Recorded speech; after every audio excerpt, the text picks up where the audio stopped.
할렐루야. 오늘 하루도 주님의 은혜가 함께하는 귀한 삶이 되시기를 축원합니다.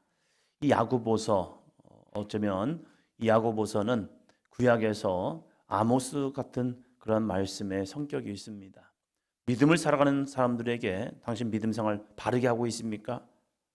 우리가 믿음이 있노라 하지만 행함이 없다면 그것은 믿음이 아닙니다 하면서 강한 어조로 신앙생활하고 있는 사람들에게, 믿음의 사람들에게 정말로 믿음이 무엇인가에 대해서 이야기하고 있습니다. 믿음은 히브리서에서 얘기한 것처럼 믿음의 선진들을 통하여서 그들이 행함을 통하여 이들의 믿음이 온전해진 것처럼 우리의 삶에 정말로 행함 없는 믿음은 죽은 믿음이다 하면서 어떻게 믿음으로 살아갈 것인가를 이야기하고 있습니다. 근데 그 믿음은 언제요? 시험을 만났을 때요. 평소에는 우리가 믿음 있는 것 같습니다. 그러나 시험을 만났을 때에 이 시험을 어떻게 풀어낼 것이냐. 인간적인 생각으로 풀어낸다면 그것은 그저 육신의 사람입니다. 그러나 영적인 은혜로서 이 문제를 풀어간다면 그 사람은 영의 사람입니다. 그래서 문제를 만나보면 그 사람의 믿음의 진가가 나오고 있다는 사실입니다. 그래서 야고보는 우리에게 시험을 만난 성도들이 어떻게 믿음이 있어요 하면서 자기 길로 간다면 그거 믿음 아니라는 거예요. 믿음이 있어요 하면서 자기의 생각이 아니라 자기의 의지가 아니라 하나님의 말씀에 순종하여 어쩌면 그것이 죽음의 길입니다. 순교의 길입니다. 그럼에도 불구하고 그 길을 가는 성도들 향해서 와, 저 사람 진짜 믿음이 있잖아요. 왜요? 모든 사람들이 두려워하고 어쩌면 절망하고 가기 싫은 그 길을 가는 그 믿음, 그것이 진짜 믿음이라는 사실입니다. 오늘도 우리들이 내 육신의 평안을 위해 가는 것이 아니라 하나님의 말씀에 순종하며 나아가는 귀한 삶이 되시기를 축원합니다. 1장 2절입니다. 내 형제들아 너희가 여러 가지 시험을 당하거든 온전히 기쁘게 여기라. 여러 가지 시험, 여러 가지 어쩌면 문제, 여러 가지 환난. 우리는 문제, 시험, 환난이 없기를 바라는 인생입니다. 그런데 와요. 마치 봄, 여름, 가을, 겨울이 계속 반복되잖아요. 10년을 사는 사람은 10년 동안 봄, 여름, 가을, 겨울이 온 거고 50년을 사는 인생은 50년 동안 봄, 여름, 가을, 겨울이 계속 반복된 겁니다. 어떤 분은 그래요. 아, 추운 겨울이 저는 싫어요. 야, 추운 겨울이 없으면 좋겠어요. 어떤 사람은 전 더운 여름이 싫어요. 더운 여름 없었으면 좋겠어요. 그런데 가장 좋은 삶은요, 봄, 여름, 가을, 겨울이 적절하게. 추운 나라 사람들은요, 이게 또 그래 문제가 있어요. 더운 여름 나라 사람들은요, 이 삶이 참 나태해져요. 지역을 한번 가보면 그 나라마다 그 날씨에 대한 삶의 적응도가 있어요. 근데 봄, 여름, 가을, 겨울 사람들은 어쩔 수 없이 이 날씨를 적응하기 위해서 부지런한 삶을 살아갑니다. 어쩔 수 없는 겁니다. 시험을 만난 성도들을 보면요, 그 시험을 이기기 위해서 무던히 애쓰며 십자가의 능력 대신 예수 그리스도를 의지하며 나아갑니다. 시험은 내가 이길 수 있는 게 아닙니다. 시험은요, 오직 예수 그리스도를 붙드는 자만이 이길 수 있습니다.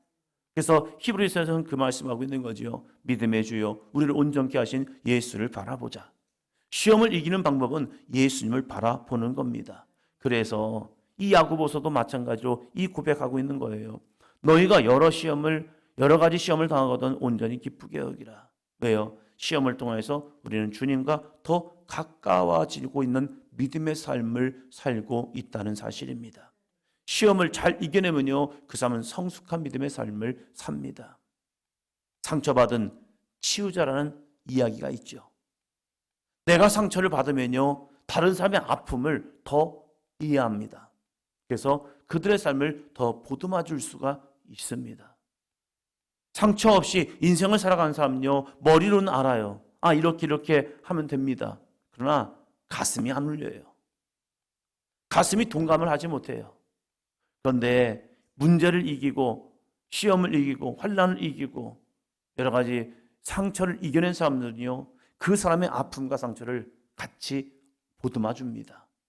어떻게 그렇게 하세요? 어떻게 이런 마음을 하세요? 예, 제가 그 삶을 살아왔거든요.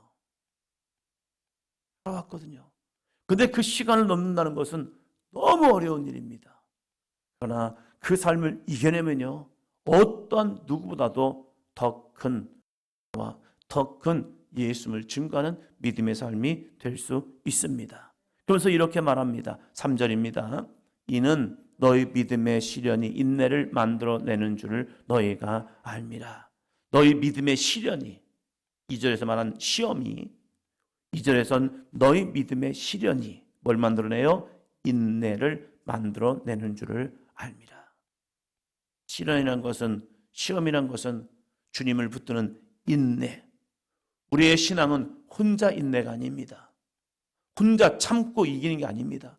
혼자 참고 인내하면요, 내 안에 상처가 되고 한이 됩니다. 그러나 우리의 믿음은요, 혼자가 아니라 주님을 붙드는 겁니다. 주님으로 인하여서 인내하고 주님으로 인하여서 참으면요, 그의 믿음은요, 아름답게 빛이 나고요, 아름다운 열매를 맺게 됩니다. 그래서 많은 사람들에게 유익함을 줍니다. 상처는요, 독이 돼요. 그러나 아름다운 믿음의 인내는요, 아름다운 열매를 갖게 됩니다. 그래서 많은 사람들에게 유익함을 줍니다. 12절 볼까요? 시험을 참는 자는 복이 있나니 이는 시련을 견디어낸 자가 주께서 자기를 사랑하는 자들에게 약속하신 생명의 면류관을 얻을 것이기 때문이라. 아멘. 시험을 참는 자는 복이 있답니다. 어떠한 복입니까? 시련을 견디어낸 자가 누가요? 주님께서 자기를 사랑하는 자들에게 약속하신 생명의 면류관을 얻을 것이기 때문이라. 시험을 이겨낸 자에게 마지막 우리가 마치 달리기를 해서 달리기를 딱 통과하고 나면 상을 주는 것처럼 그 주님께서 우리에게 사랑하는 자들에게 약속하신 생명의 면류관이 있는 겁니다. 그래서 우리는 시험을 만나고 시련을 만나도 주 예수의 십자가의 은혜 바라보면서 우리도 믿음으로 나아가는 겁니다. 예수님께서 십자가를 참으사 하나님의 보좌 우편에 앉으셔서 영원한 통치자의 모습을 보게 되셨고 십자가를 참으사 부활의 영광의 아침이 있는 거지요. 우리의 신앙도 여기까지 자라날 수 있는 삶이 되기를 바랍니다. 시험을 참기 위해서 필요한 게 무엇입니까? 중요한 게 있습니다. 이 야고보는 시험을 이길 때에 우리가 싸워야 할 것, 무엇을 가지고 싸워야 할까? 어떤 걸 싸워야 할까? 19절입니다. 내 사랑하는 형제들아 너희가 알지니 사람마다 듣기는 속히 하고 말하기는 더디하며 성내기도 더디하라. 시험을 만나면 예민해집니다. 시련을 만나면 예민해집니다. 문제를 만나면 우리는 촉각이 예민해집니다. 왜요? 시험 때문에 그래요. 외부적 자극은 우리의 그 모든 것을 예민하게 만듭니다. 예민해지면 달라지는 게 있습니다. 뭐가 달라집니까? 말이 달라집니다. 누군가 툭 쳐도 반응이 나옵니다. 예민해지기 때문입니다. 그때 우리가 조심해야 할 게 무엇이냐? 형제들아 너희가 알지니 사람마다 듣기는 속히 하고 말하기는 더디하며 성내기도 더디하라. 말하기를 더디해야 합니다. 촉각이 예민하다 보니까 많은 생각이 와요. 그래서 어떠한 문제 속에서 바로 생각이 확 납니다. 이것이 좋은 생각일 때도 있지만 나쁜 생각일 때도 있는 거예요. 짜증내는 말투가 될 수도 있고 불평하는 말투가 될 수도 있고 원망하는 말투가 될 수 있다는 겁니다. 그래서 뭐라 합니까? 말하기는 더디하며 그때 말을 지켜내야 합니다. 말하고 싶은데 말해야 하는데 하지 말아야 한다는 겁니다. 성내기도 더디하랍니다. 왜요? 20절이요. 사람이 성내는 것이 하나님의 의를 이루지 못함이라. 사람의 성내는 것이 하나님의 뜻을 이루지 못한답니다. 그러면 그때 뭘 해야 할까요? 기도해야죠. 다른 게 없더라고요. 하나님께 맡기고 기도해야 합니다. 이것이 정말로 주님이 원하시는 것일까? 이것이 정말로 주님의 뜻일까? 이걸 놓고 계속 기도하는 것밖에 없어요. 그래서 그 기도를 통해서 주시는 것이 무엇입니까? 22절입니다. 너희는 말씀을 행하는 자가 되고 듣기만 하여 자신을 속이는 자가 되지 말라. 말씀을 행하는 자가 되라는 거예요. 듣고만 있으면 머리는 커지죠. 자기는 아무런 변화가 없어요. 그러나 다른 사람이 보이기 시작한다는 거예요. 말씀은 성경에서 끊임없이 이야기하는 것은 나 자신을 비추는 거울인 거예요. 그 거울 가지고 다른 사람 비추기 시작하면 공격이 되죠. 그러나 나를 비추면 영적 성찰이 되죠. 그래서 말씀을 행하는 자가 되고 듣기만 하여 자신을 속이는 자가 되지 말라. 자신을 속이는 게 뭐예요? 자기는 행하고 있다고 착각한다는 거예요. 그래서 우리는 어떠한 시험을 만날 때에 정말로 내가 시험을 만나고 있다? 내가 시련을 당하고 있다? 그러면 우리는 말하는 것이 아니라 주님 앞에 더 많은 시간을 기도하는 삶으로 바꿔내야 합니다. 그러면 우리는 이 모든 시험과 시련에서 이길 수 있습니다. 그것은 내게 능력 주시는 자에서 내가 거하기 때문입니다. 나 주님 안에 있어요. 나 주님 안에 있어요. 그렇지만 기도의 삶을 놓쳐버리면요, 주님이 아니라 하나님의 일을 생각하는 것이 아니라 사람의 일을 생각하게 돼요. 그래서 말을 통하여 환경을 통하여 흔들릴 수밖에 없는 것은 우리의 인생인 거예요. 그러한 사람들에게 지금 야고보는 우리에게 시험 만나 걱정하지 마. 이것은 우리의 믿음을 더욱더 성숙하게 하는 거야. 그래서 주님을 붙들고 주님을 의지하며 나아가라.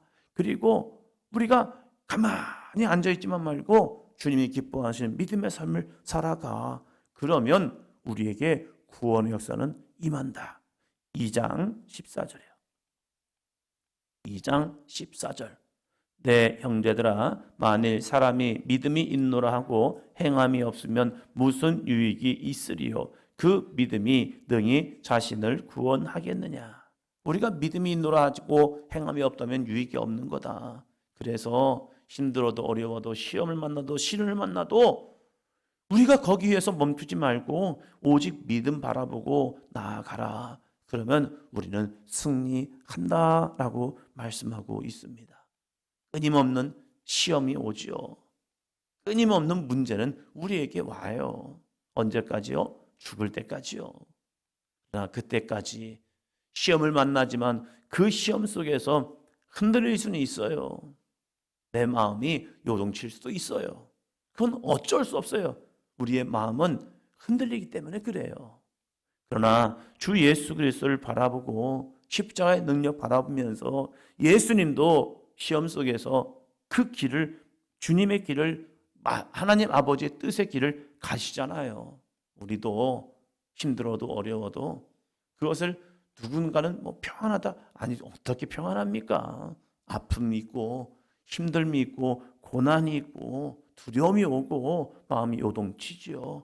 그러나 주님께서 마지막 이 겟세마네 기도처럼 나의 원대로 마시옵고 아버지의 원대로 하옵소서. 주님의 뜻, 아버지의 뜻 가운데 순종하며 나아가는 오늘 하루의 삶이 되기를 주의 이름으로 축원합니다. 우리는 승리할 수 있습니다. 세상 끝날까지 주님이 우리와 함께 하시기 때문입니다.